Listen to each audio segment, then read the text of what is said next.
بسم اللہ الرحمن الرحیم، الصلاة والسلام علی سید الانبیاء والمرسلین وعلی آلہ واصحابہ اجمعین۔ محترم ناظرین، مولائے روم رحمۃ اللہ تعالی علیہ ارشاد فرماتے ہیں، از محبت تلخ ہا شیریں شود، از محبت مس ہا زریں شود۔ محبت کی وجہ سے کڑوی چیزیں میٹھی ہو جاتی ہیں، محبت سے مختلف تانبے سونا بن جاتے ہیں۔ از محبت درد ہا صافی شود، وز محبت درد ہا شافی شود۔ محبت سے تلچٹیں صاف ہو جاتی ہیں اور محبت سے درد شفا بخشنے والا بن جاتا ہے۔ کہتے ہیں از محبت خار ہا گل می شود، وز محبت سرکہ ہا مل می شود۔ محبت سے کانٹے پھول بن جاتے ہیں اور محبت سے سرکہ شراب بن جاتے ہیں۔ آگے کہتے ہیں کہ از محبت نار نور می شود، وز محبت دیو حور می شود۔ محبت سے آگ نور بن جاتی ہے اور محبت سے جن حور بن جاتے ہیں۔ آگے کہتے ہیں کہ از محبت مردہ زندہ می شود، وز محبت شاہ بندہ می شود۔ محبت سے مردہ زندہ ہو جاتا ہے اور محبت سے شاہ غلام بن جاتا ہے۔ اے عاشقان وارث، محبت وہ عظیم دولت ہے جس پر ہفت اقلیم کی دولتیں قربان ہیں۔ جس کو محبت حقیقی کا ذرہ نصیب ہوا وہ دونوں جہان میں کامیاب ہوا۔ اے عاشقان وارث، محبت کے حقیقی مدارج دو ہیں، پہلا محبت، دوسرا کمال محبت، جس کو اصطلاح صوفیہ میں عشق کہتے ہیں، جو وارثیوں کا عین مشرب ہے۔ امام العاشقین سید العارفین وارث رحمت للعالمین اعظم اللہ ذکرہ ارشاد فرماتے ہیں، سنا سنا جو محبت میں برباد ہوا وہ حقیقت میں آباد ہوا۔ ایک مقام پر فرماتے ہیں، سنا سنا عشق میں ترک ہی ترک ہے۔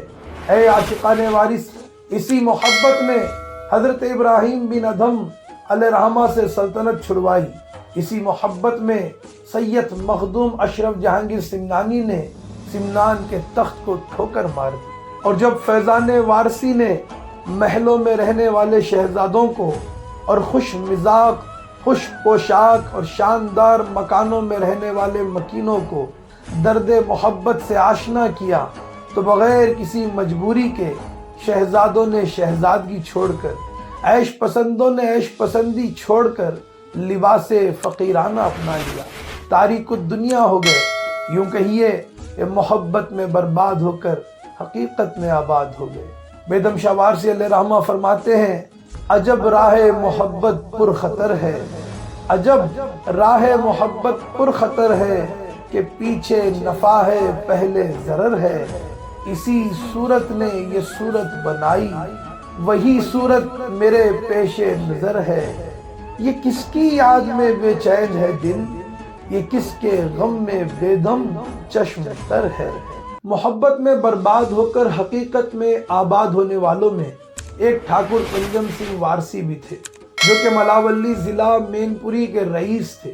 ان کی فراغ حالی کا حال یہ تھا کہ رہنے کے لیے بڑی سی عالیشان کوٹھی، عیش و آرام کا جملہ سامان، غذا لطیف، شکار کا شوق، استبل میں اعلیٰ نسل کے متعدد قیمتی گھوڑے گاڑیاں، موٹریں، ہر طرح کی آسائش ان کے پاس تھی۔ مگر جب ان کی آنکھ نگاہ وارث سے لڑ گئی، دل گیسوئے وارث کا گرفتار ہوا، تو محبت نے اپنا جلوہ دکھایا۔ محبت کے جگر سوز اثرات سے ان کے قدیم عادات میں یہ انقلاب پیدا ہوا کہ ان کی شان عمارت تجرد اور فقر سے بدل گئی۔ عالیشان لباس کی جگہ تہمند نے لے لی، فقیر ہو گئے۔ عارضی عمارت یعنی ختم ہونے والی آسائشیں چھوڑ کر سرمدی افتخار کو اختیار کیا۔ ٹھاکر پنجم سنگھ سے وقار شاہ ہو گئے۔ نگاہ وارث نے سینکڑوں کو بنایا قطرے سے پل میں دریا، نگاہ وارث نے سینکڑوں کو بنایا قطرے سے پل میں دریا۔ نظر جو آتے تھے پہلے ذرے، انہی کو پھر آفتاب دیکھا۔